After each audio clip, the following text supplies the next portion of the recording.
आसामा बोसोरफ्रोमबो दैबानानि जाहोनाव गोबां खहा जायो।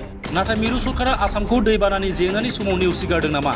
ना आसामखौ मिरु सरकारा जेब्लायबो बिमा बाथौनि नोजोरजों नायो? बैफोरखौ सोंथिखौ दिनै मिरु सरकारनि आसामनि सायाव आखु दिन्थिनाया सोमजिदों।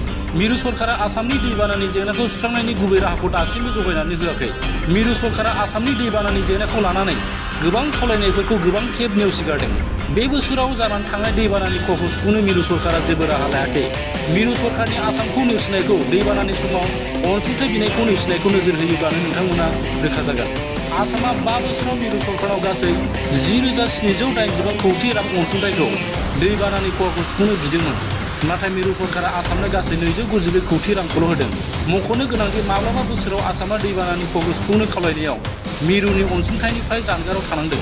2019 निफ्राय 20 मायथाइयाव आसामा 3,237.72 कौटि रांखौ मिरुनाव दाबि खालामदोंमोन, नाथाय मिरुआ थाइसेबो रांखौ आसामनो हराखै। 2020 निफ्राय 21 मायथाइयाव आसामा 2,640.87 कौटि रां दाबि खालामदोंमोन, जेराव मिरुआ 44.57 कौटि रांल' हरदों। 2021 निफ्राय 22 मायथाइयाव 1,088.8 कौटि रांखौ मिरु सरकारनाव बिदोंमन, नाथाय थाइसेबो रांखौ हराखै। 2022 निफ्राय 23 मायथाइयाव आसामनि दाबिया 1,309.50 कौटि रांमोन, जेराव मिरुआ 250 कौटि रांखौ दैबानानि खहाखौ सुफुंनो हरदोंमोन। जेराव बावैसो सिगां जानानै थांनाय दैबानानि जेंनाखौ सुस्रांनो मिरुआ आसामखौ मदद होगोन ना होआ बेखौ समाजो फोरमायसिगोन।